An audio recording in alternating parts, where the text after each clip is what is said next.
serving up a warm dish of the Triad's culinary fare, here's your weekly helping of food, news, and views. This is The Man Who Ate the Town.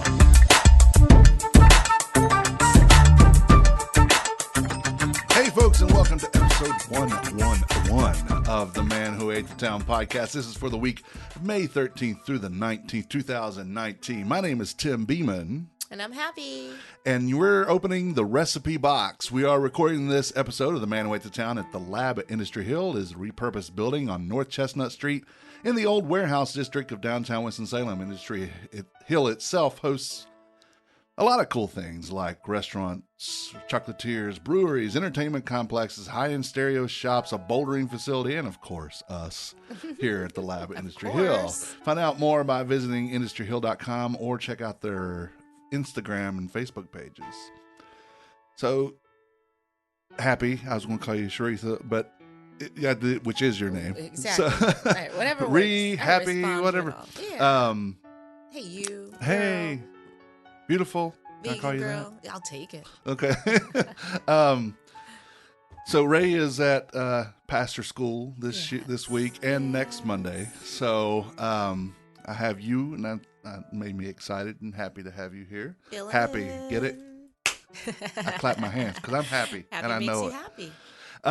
So the big news this week we talked about last week Buie's market opening. That announcement, right. And then the closing of both Colony Urban Farm Store and Let It Grow Produce. Both of those are closing.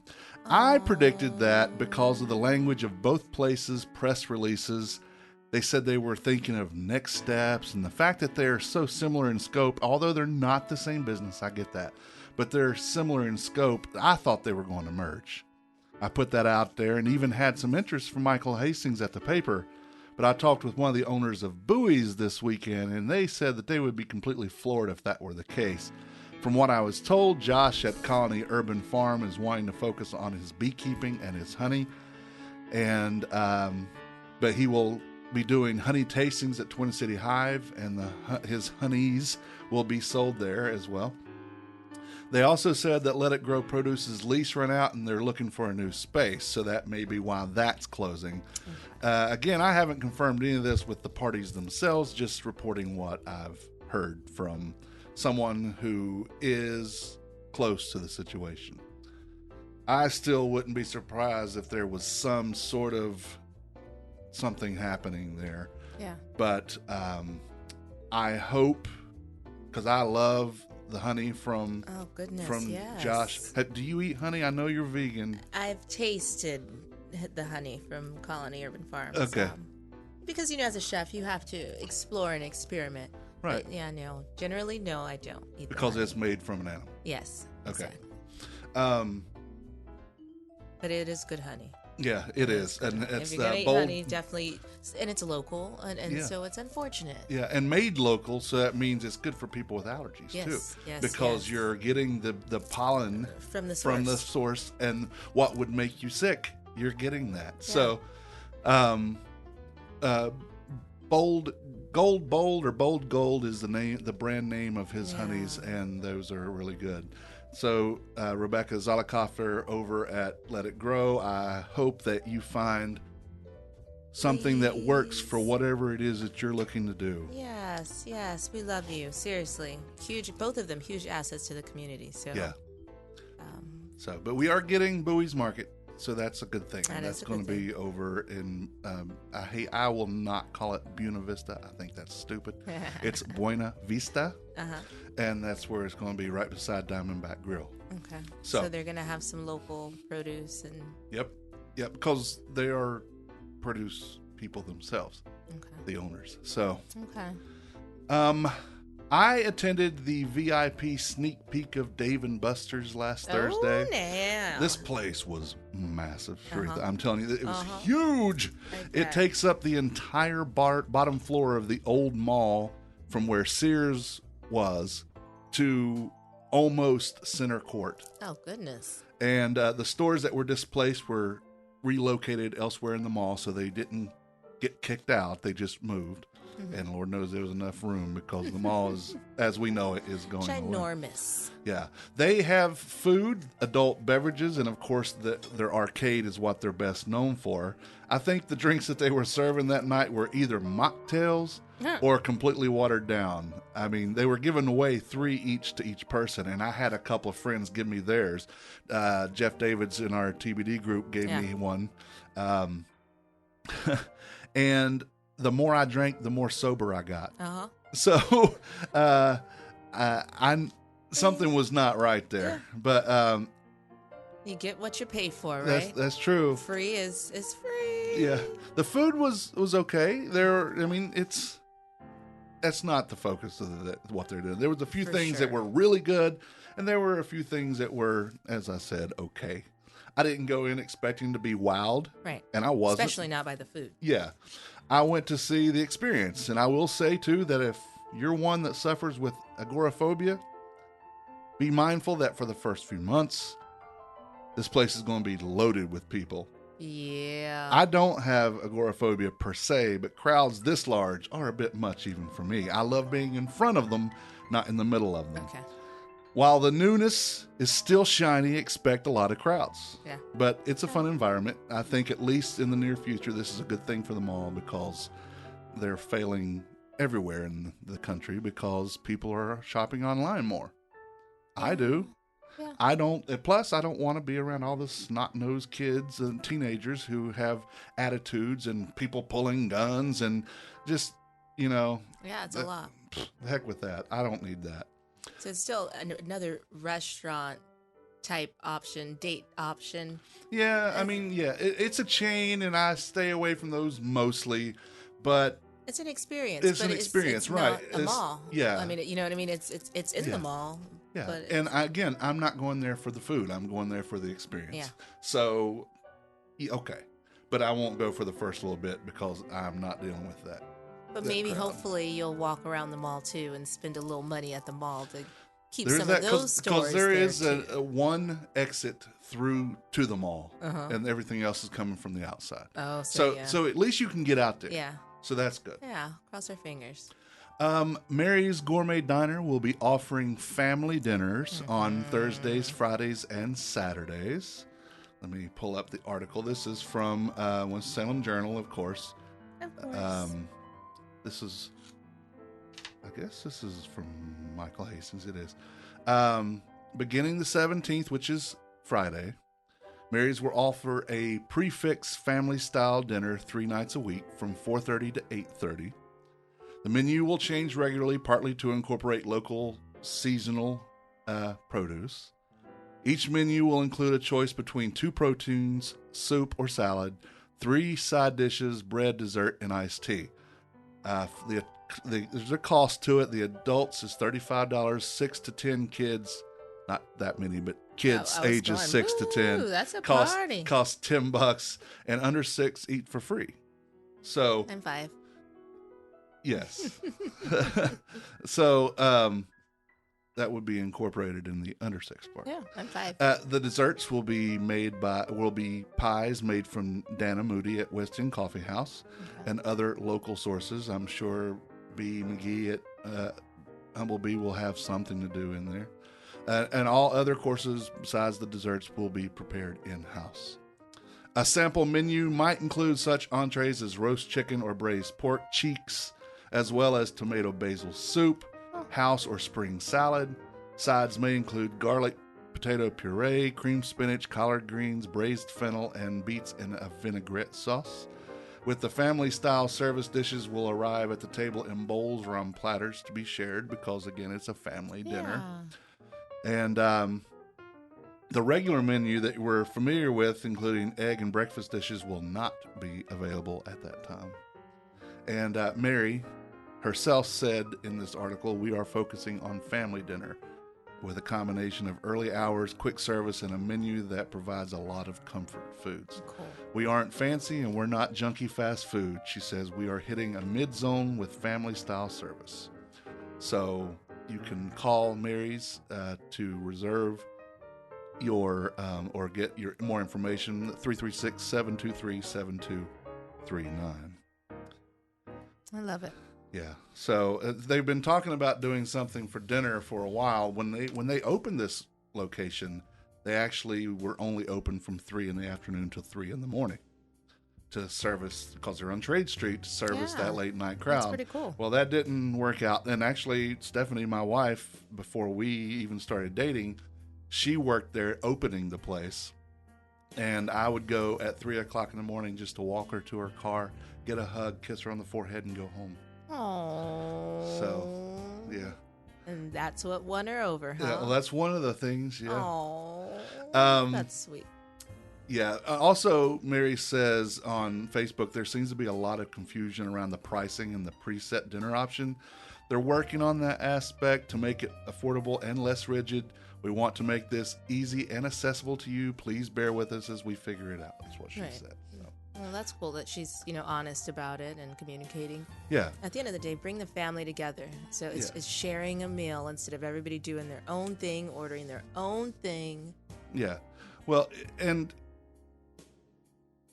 she has never hidden the fact that her food is a little more expensive because she gets everything as local she can. And, that costs a little bit more. Too. Yeah. And it costs a little bit more because it's not prepackaged, and the farmers have to make money to stay open. Mm-hmm. And so do the bakers and the cooks, like you said, it's not coming out of a box. Sure. So you get what you pay for again.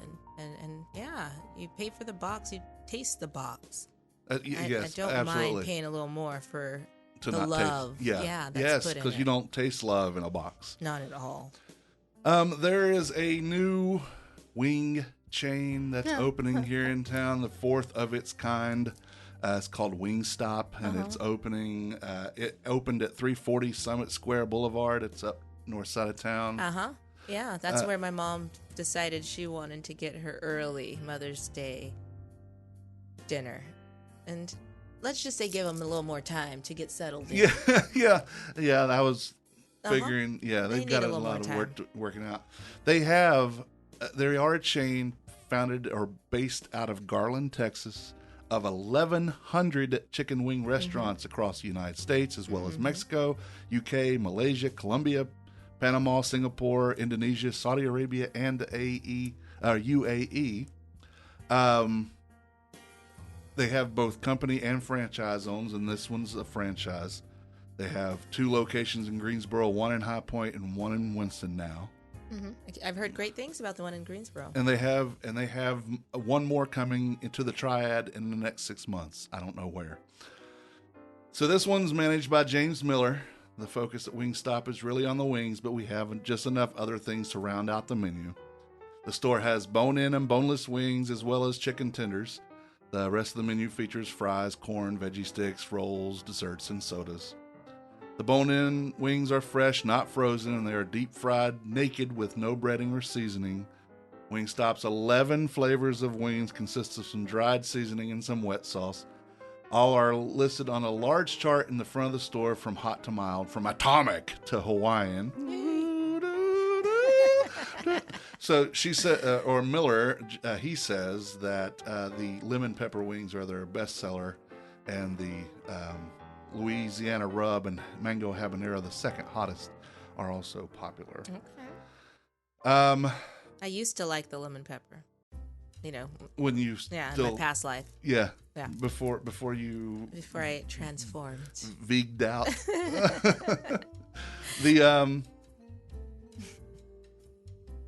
The boneless wings, which, like the chicken tenders, are pre-breaded and frozen, are available with any of the same 11 flavors. It goes on and on and on, but give them time. But I just can't get excited about another wing place. Their wings are good, but I mean, the recipe, as long as they follow the recipe that I, know of. I mean, my parents still love the wings right now. It's just that it's a new place, and so they're adjusting. So to be, your specialty is wings, they should come out a lot faster. So they just, got to settle in, I'll say. But the wings are, that's why they're all across the world, because that recipe is it's proven. Yeah. Well, I say try the lemon pepper okay. when you do. Well, I am a huge advocate of East Coast wings and Waldo's wings, mainly because they're local. They are born here. And a lot of people on the show know this. You might not know this. I actually came a gnat's nose hair from buying the first East Coast wings. I love it. So I have a loyalty to that, of you know. course. And there are other places in town that do wings just as just as good, really. I mean, East Coast Wings, they have 11 wings at Wingstop. East Coast Wings has close to 50 flavors. See, and because I wasn't eating meat Sure. at that time, I can't compare. Sure. I don't know. Sure. I don't know. I just don't know. Yeah. I'm not excited about it. Let's just say that. Yeah. I hope they do well because I like all restaurants to make it, Right. with the exception of one, and I won't ever mention that one. But it's again, it's not my thing. I can't get excited about it. Oh yeah, no, I get it. Me either. Honestly. Yeah. Well, you for different reasons than me. Well, no, and then after going, and waiting, I'm just like, oh, we got to give them time. Yeah. Give them time to hop on the bandwagon because I know they're still new. They have some kinks. They have to actually get their feet wet. Yeah, they got to get their grease hot. Put it like that. Okay. The grease is not hot enough yet. Okay. Give it time. Okay. But I say give them a shot in about a month. Okay. Lemon pepper. Lemon pepper. And you like the hot stuff too. I like hot-ish things. I don't like the stuff that I can't taste anything else. See, I don't even know how to spell that kind of stuff. But lemon pepper was always my best friend, and taste those. Okay, I will. My mom always gets hers extra crispy. Okay. That's gonna add another 20 minutes to you waiting. Sure. Just so you know. Yeah. But it makes a difference. Yeah. See, I don't like mine extra crispy. I like mine done, and that's it. Oh yeah. So. Oh, yeah. And I'm a flat guy, not a bulb guy. Yeah. So is she. Yeah. That's another 20 minutes. Yeah, because they have to sort them out. I don't understand, but okay. Okay. So Street Team member John Phillips sent me a message saying that Abbott's frozen custard is coming to Clemens. We've not seen any official dates on their Facebook page, but hopefully it will be sooner than later. He says the location is in New Clemens Town Center shopping center near Planet Fitness in the Dario. That's cool. I have reached out to them and inquired about someone coming on the show or talking to me or something, and I was given a phone number by them, so I'm on it. So we're working on moving forward with that. That'll be nice for you, of course. Yeah. You don't do that either, custard? What's it made with? It has dairy. Oh, yeah. For sure. True, girl. I could not. I just don't see. I know. I'll live through you. Okay. Yeah, a good custard, good food and has no limits, honestly. So, yeah. Yeah, that might be the day I'm like, let me just put my pinky in it. Okay. Yeah. The Piedmont Triad Apartment Association is partnering with their members to raise 500,000 meals for Second Harvest Food Bank this summer. That's huge. I got this press release because I sleep with the communications director. It's all about who you know. Huh? Yeah. And that is my wife, Stephanie. So it's not like I'm sleeping with somebody else. Just so you know. So I'm just going to read what this says. This was dated the 9th last week. So, in any organization, giving back to the community is a fundamental part of that organization's mission and vision. For the last 15 years, Piedmont Triad Apartment Association has chosen Second Harvest Food Bank of Northwest North Carolina as their focus for charitable giving.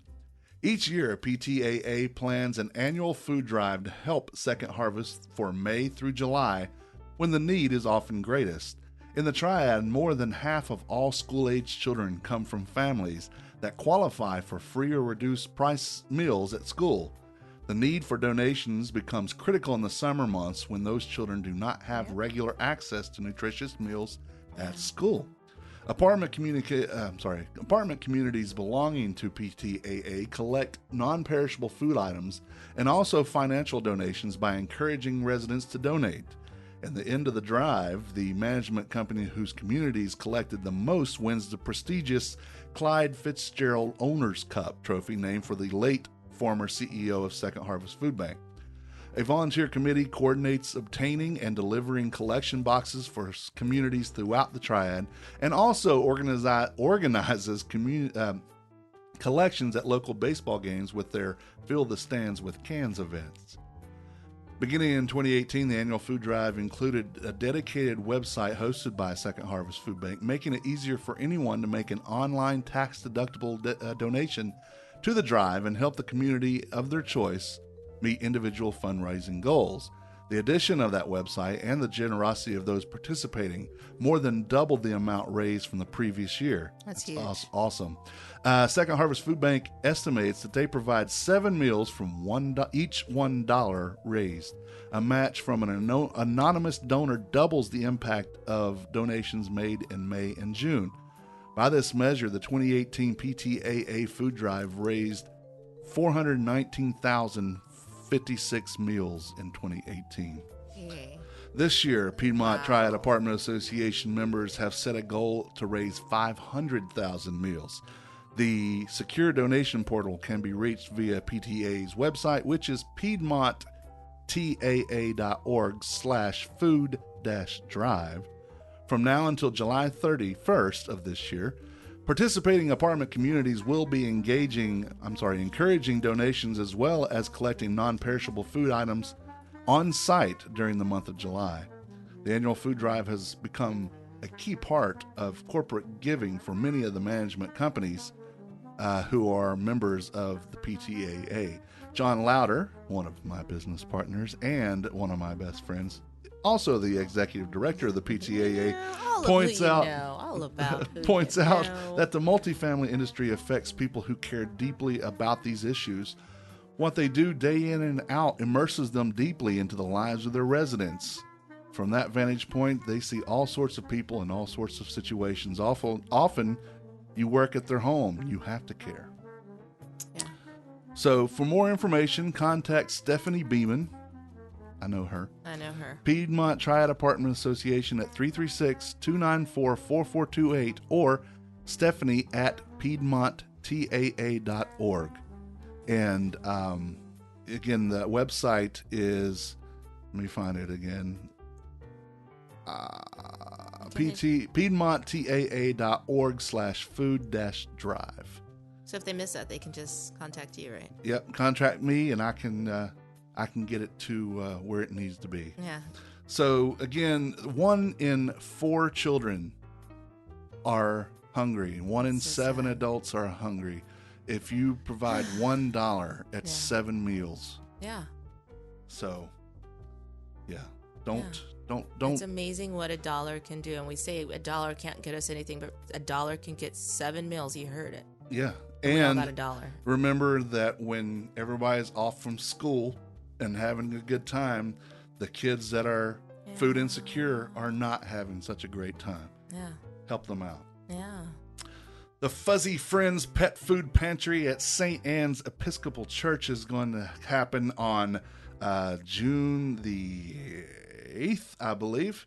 They are in need of hot dogs, buns, condiments, drinks, and chips. They're hoping to serve 200 hot dogs that day. Anything you can donate will be graciously appreciated. They're looking to cook them themselves at 2812 Renolda Road in front of Pet Supplies Plus. And let them know by May 20th if you can be of any assistance so they'll know how to put their stuff together. Contact John Lockwood at 336-760-4319. That'll be fun. Yeah. That'll be fun. Bring out the little furry friends. That's Our right. Fur babies. Yes. All right, well, let's do some food holidays. Well, first of all, before I go any further, do you have anything to talk about? You have any... Talk about what you do so the listeners will know so they can maybe contact you if they're looking for your service. I create masterpieces. I mean, literally. I take all of your traditional recipes and I alkalize them.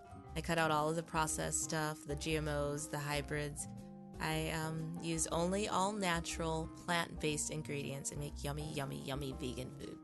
So we were talking about mushrooms earlier, and Mr. Tim swears he only likes like 2 mushrooms, and I'm like, no, there's so much you can do with the whole mushroom family. But yeah, I like to do things with the plants. I make all of your traditional cakes and pies and fried chickens and yeah, you name it, I alkalize it, and it's fun. And I do meal prep and I do catering. I've been hanging out at the Farmers Curb Market, so this will be actually my 3rd weekend in a row. This Saturday, 7 a.m. till 12 noon. That's 501 Yanceyville Street in Greensboro. Okay. Yeah, I got some brownies, popcorn. Well, not corn, but a better alternative popcorn. I call it kettle kamut. Have you had that yet? Yes, you brought me. I was gonna say you had that one. Yeah, you brought me some stuff. You had that one. So yeah, cookies, brownies, ready to eat hot food. I think I'm gonna do like some plan cakes, I call them, but it's plantain and shredded coconut with some chickpea flour and a little sea salt and yumminess. Yeah. Right. So more info at happiefood.com. That's HAPPIEFOOD.com. It's a different kind of happy. Like me. You are a different kind of happy. You're one of my favorite kind of happy, though. Oh, thank you. It's always a good time. Yes. And always some good food, I promise. And she's a good hugger, too. Oh. Because it's all love. That's right. That's she all puts love. love in her food. Yep. Spirits of Summer, presented by Texas Pete, takes place on 4th Street in downtown Winston-Salem on Saturday, June 1st, and features the best wines, beers, music, and local restaurants in the region. North Carolina wineries will be offering tastings and purchase of their harvest. Beer lovers also find their niche at the festival, as several North Carolina craft breweries will be on site offering tastings and purchase of their brews. Local Winston-Salem restaurants will be cooking up their best menu items in the restaurant pavilion for festival goers to purchase and enjoy. Music will be performed throughout the day. The big stage will be located in front of Foothills Brewing. This event offers a total experience that highlights the North Carolina wine and beer industry as well as the Winston-Salem food industry in a fun and festive setting. Don't forget the Foothills Brewing after party starting at 9 p.m. on the main stage. Advance tickets are $25 each. Day of the event, they're $30 each. For more information or to order tickets, visit spiritsofsummer.com. All right, so let's talk some food holidays. Yes. All right, today is the 13th of May, so it's National Apple Pie Day, Huge. National Fruit Cocktail Day, World Cocktail Day, which I can always get behind, and International Hummus Day. Okay. They just put all the healthy stuff in one day, huh? Yeah, cocktails. You can't get more Well, they healthy threw than that that. in there. Yeah, you can't get more healthy to me than cocktails. Yeah. That's my favorite food group. Yeah, it is neutral. It is. My favorite food group. On the 13th, in 1607, a group of 104 colonists arrived from England and established the first permanent English colony in America. They called it Jamestown, and it's in Virginia, in honor of King James I. Okay. In 1806, huh? I did know that, I think. Okay. In 1806, the first definition of the term cocktail appeared in print in the Hudson, New York publication, The Balance and Columbian Repository. In a reply to a reader's question, cocktail is a stimulating liquor composed of spirits of any kind, sugar, water, and bitters. So that's the official, original definition of cocktails. I still want the more detailed, there has to be more. Yeah, now, because there probably was rum, gin, whiskey, But of all and vodka. names, cocktail. Of all the names, Yeah. Not drink tail, not sip tail, spirit tail. Yeah, cocktail. I'm just saying, cocktail. There has to be more. I want to know more. I'll look that up in a bit. Yeah. In 1950, on the 13th, Diners Club issued the very first credit cards. That's so funny. In 1958, Velcro. I have some too. Velcro was marketed for the first time, or actually was trademarked on this day. In 1971, Virginia O'Hanlon Douglas died. When Virginia O'Hanlon was 8 years old, she wrote the famous letter to the editor of the New York Sun asking if Santa Claus really exists. She is the Virginia in Yes, Virginia, Santa Claus does exist. The famous newspaper editorial. So. Sorry, ahead of my time. But rest her soul. Yeah, but it's still famous because it's been retold and reprinted and everything for a long, long time. You don't see these. I'm sorry, I got blonde hairs. I'm just saying. Where? Exactly. Sorry, no, I have no clue. Okay. But okay, cool and not cool at the same time, right? So history is great, but she had to die. Well, yeah, but she was a legend. Yeah, she was born in 1889, so she lived quite a life. She saw a lot. Yes. That's for sure. The 14th of May is National Buttermilk Biscuit Day. Dun, dun, dun. National Dance Like a Chicken Day. I like that part. In 1850 on that day, Joel Houghton of Ogden, New York, was issued the first U.S. patent for a dishwashing machine. The hand-operating machine splashed water on a rotating cylinder of dishes using a water wheel mechanism. Oh, we've come a long way. Yes, we have. But where would we be without that? You know, exactly. You think of technology now, but technology now wouldn't be what it was if it didn't have some place to start. Yeah, it all started somewhere. In 1853, on the 14th, Gail Borden applied for a patent for condensed milk, Borden milk. In 1878, Vaseline petroleum jelly was trademarked by Robert August Chesborough. In 1985, the very first McDonald's restaurant in Des Plaines, Illinois, became the first fast food museum on May 14th. A museum? A museum. Who? For fast food. No, I said poo, not who. Oh, okay. I'm sorry.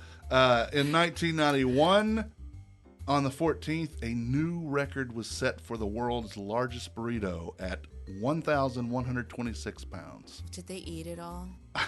I'm sure they did. I hope so, but wow. It doesn't say where, it just says that it was. What kind? See, you know I'm a foodie. I'm like, what kind of burrito? It had to have been bean for you to eat it, right? Well, at this point. But, you know, I mean, coming from the Californian, I mean, in comes 1991. Out, so like, yeah. So I'm like, you could have chicken, have chorizo, have beef, have shredded beef, have, you know, grilled beef. I mean, that could have been a whole party. Yeah. That could have fed a whole town. Yeah, it could have. And it probably did. I'm like, they didn't waste it, right? I would hope so. Oh, yeah. I hate to see food wasted. Even meat at this point in my life. 5/15, May 15th, National Chocolate Chip Day. Okay. In 1602, British explorer Bartholomew Gosnold dropped anchor off the Massachusetts coast. The crew pulled in so many codfish that they ended up having to throw numbers of them overboard again. He decided to call the place Cape Cod. I love it. Okay, wait, back to 5/16. Yeah, There's only one. We're not 5/16. There's only one? It's only National Chocolate Chip Day? Yeah. How come all the healthy stuff is all in one day and there's one thing on Chocolate Chip Day? Okay. Sorry. It's okay. Just had a moment. In 1923, Listerine was registered as a trademark. Okay. In 1940, nationwide sales of nylon stockings began. Interesting. I don't like them. Is that when women started wearing skirts? I don't know. I don't know. I just don't like nylon Yeah, they're stockings. itchy. And they always run. Yeah. I have other reasons for not liking them. Uh-huh, I'm sure. There's more to take off. Well, that's part of it. Okay. I don't know. But that's not all of it. We should be talking about this on the radio. Is this radio friendly? Oh, yeah. They So we tear. can say whatever shit we want to on this show. Oh, yeah. In 1942, World War II gasoline rationing began in the eastern United States. Nationwide gas rationing began in December of 1942. And has not stopped. In 1989, Hershey reduces the size of its Hershey bar to 1.55 ounces. The price remained the same, even though they reduced it. And people continued to buy them. Yes. On the 15th in 2002 at 2:42 p.m., just like this year, on a Wednesday, Timothy G. Beeman III was born. We call him Trey, and now he's on his way to being a chef of his own right. He'll be 17, and man, he's growing fast, and it scares me to death. Hey. But So that means you're growing fast too. yeah, I grow out, he grows up. Yeah. Time flies when we're having fun. Time's fun when you're having flies, exactly. The 16th is Happy birthday, Trey. Sorry. Oh, thank you. Happy birthday, Trey. The 16th is National Conquis Saint-Jacques Day, which is scallops with butter, cream, mushrooms, and cheese baked in a scallop shell. That's a lot. It is. It's also National Aperitif Day for 2019. What's aperitif? It's like a digestive. Whenever it's like a little drink you drink before eating. Okay. So it's to get your digestive Like system. a ginger shot. Yeah, something like that. But it's mostly A lemongrass shot. Most of it's alcoholic though. Okay. Aperitif. Okay. Well, my lemongrass compared to your vodka. Yeah. Okay. There you go. Aperitif. Aperitif. 1771, James Baker, also for Baker's Chocolate, bought what is to believe to be the first order of cocoa beans. So, Interesting. in 1965, Franco-American SpaghettiOs are introduced, variously sized pasta rings and a tomato and cheese sauce sold in cans. Quite disgusting and full of sodium. Stay far away from them if you can.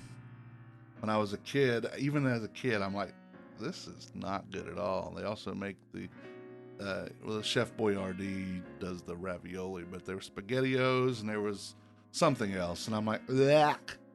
Yeah. It was. Yeah. You could taste the It wasn't made salt. with love. No, you could taste the salt in it too. Yeah. The 17th of May, which is Friday, is National Cherry Cobbler Day, National Walnut Day, National Pizza Party Day, and World Baking Day. I love it. In 1733, on the 17th, England passes the Molasses Act. They passed the Molasses Act, putting high tariffs on rum and molasses imported to the colonies from any place other than Britain and its possessions. Interesting. Yeah, so that would have been India or any of those places. Canada. In 1792, under a tree near 68 Wall Street in New York City, 24 stockbrokers signed an agreement on commission rates. This agreement eventually led to the establishment of the New York Stock Exchange in 1817. So that's where it started, under a tree. Everything has a start. Yes. 1985, on the 17th, a record salmon, a Chinook salmon, caught with a rod and reel, weighed over 97 pounds and was caught in Alaska. So one salmon, 97 pounds. I hope they throw it back. I'm That's hopeful quite thinking. sure that they did not. That's hopeful thinking. On the 18th, it's National Cheese Souffle Day.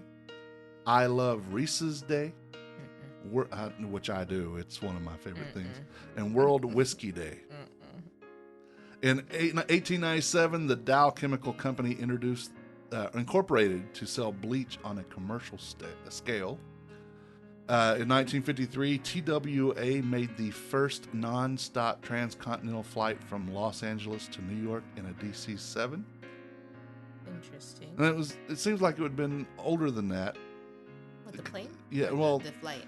From 1953 was the first time they did from LA to New York. Yeah. So it seems like, to me, it would have been in the 40s, but Yeah. Yeah. Like, when did Amelia Earhart fly around the world? I'm not sure. Right. So somewhere around that time, though. In 1994, the U.S. FDA declared the first genetically engineered tomato, the Flavor Saver with no E's, was safe for human consumption. It was not a commercial success, and production ended in 1997, just 3 years later. They started production on something else. In 2001, Hong Kong ordered more than 1 million chickens and other poultry killed to halt the spread of another bird flu epidemic. Her heart hurts for that one. And then on the 19th, it's National Devil's Food Cake Day. In 1713, more than 200 people rioted in the Boston Common over the high price of bread. I have stood in the Boston Common. That is a lovely, lovely park. I think we need to do that again. My bread? $4.99 a loaf. Come on, guys. Jump on the spelled bread bandwagon so it'll go down. Yeah, if more people want it. Yeah, it's in the freezer section. So in 1910, on the 19th, the Earth passed through the tail of Halley's Comet, and nothing happened. Nothing. There had been dire predictions that everyone would die, and many hucksters sold comet pills to counter the effect of comet gas. That's so funny. In 1910, people were stupid.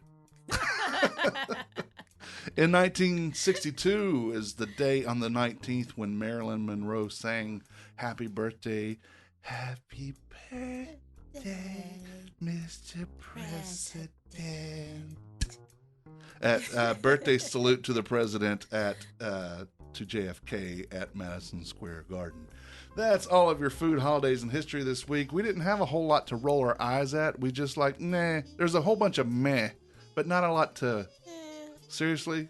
Dance Like a Chicken Day. I can get into that even though it's kind of dumb. I'm still on that chocolate chip thing, though. Really? The only thing that it had gets that a whole day to itself. Yeah. Cocktail sauce. Yeah. Fruit cocktail. Apple day. Apple pie. I mean, we got to share an apple pie with a cocktail sauce, and then a chocolate chip has its own whole day. Even a walnut day has to share.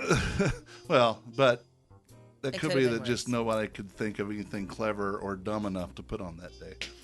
I mean, they got condensed milk day. So, That's true. how much dumber can you get? Well, I know. Wait till next show. yeah, next show will be plenty of stupid stuff, I'm sure. Thanks to James Ziegler at foodreference.com for making us chuckle and roll our eyes. Love it. The Man Who Ate the Town podcast is part of the Less Desirables podcast network. Along with this podcast, you can listen to the Less Desirables, the Beer Dads, Fan Interference, and Apartment 5B. You can find all these podcasts and their latest episodes on our network website and directory, tldpodnetwork.com. You'll also find social media links for each there as well. We'd greatly appreciate it if you visited our sponsors like Delicio's Italian Restaurant located at 301 Brookstown Avenue. Delicio's is the go-to Italian restaurant in town. I say it's my favorite Italian from my favorite Italian. They are fully ABC compliant and are rocking the bevies from what I can tell. They're open from 11 a.m. to 9 p.m. Monday through Thursday and 11 a.m. to 10 p.m. on Fridays and Saturdays. Check them out on Instagram and, as Tony says, Facebook. Washington Park and Provision Company, Perk and Provision Company is located at 301 West 4th Street. You'll find a little bit of everything at the Perk. Wolfie's Custard, Larry Beans, coffee, Papa Doc's Bionic Tonic, fresh fruit and veggies, eggs, milk, cheese, condiments, toiletries, and more. Heck, get a delicious and inexpensive sandwich made at their deli counter. Washington Perk is better than a convenience store, not quite a grocery store. Again, they're located at 301 West 4th Street.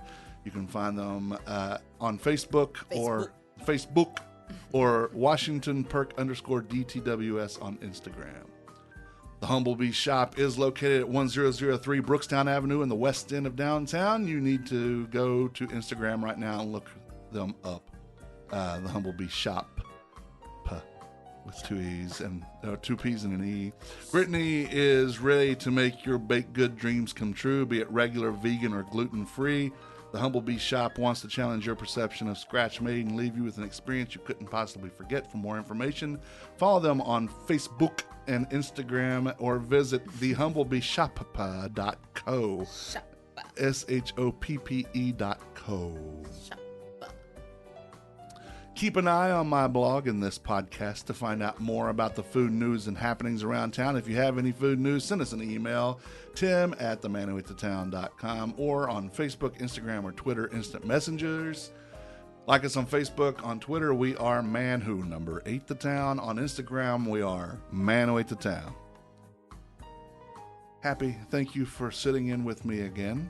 Yes. It's so much better when I don't have to sit here and talk to myself. Oh, we do that anyway. Well, I do that, They but just don't know, it's huh? just not as interesting. It's always interesting. You are a character. Yes, this is true. Yes, thank you for having me. Absolutely, and I'll see you next week. Yeah, for sure. All right. Well, my name is Tim, And my name is Happie. and we're closing the recipe box. Until next time, thank you for reading. Thank you for listening. Bon appetit. Oh, and Yamas. Yamas. The views and opinions stated by me or any of my guests are solely those of ours and do not necessarily reflect the opinions of our hosting companies, distributors, enemies, friends, or relatives. This podcast is copyrighted and cannot be reproduced or distributed without express written consent of the man who ate the town, that's me, and Such Limited Inc. However, if you ask nicely, we'll probably let you.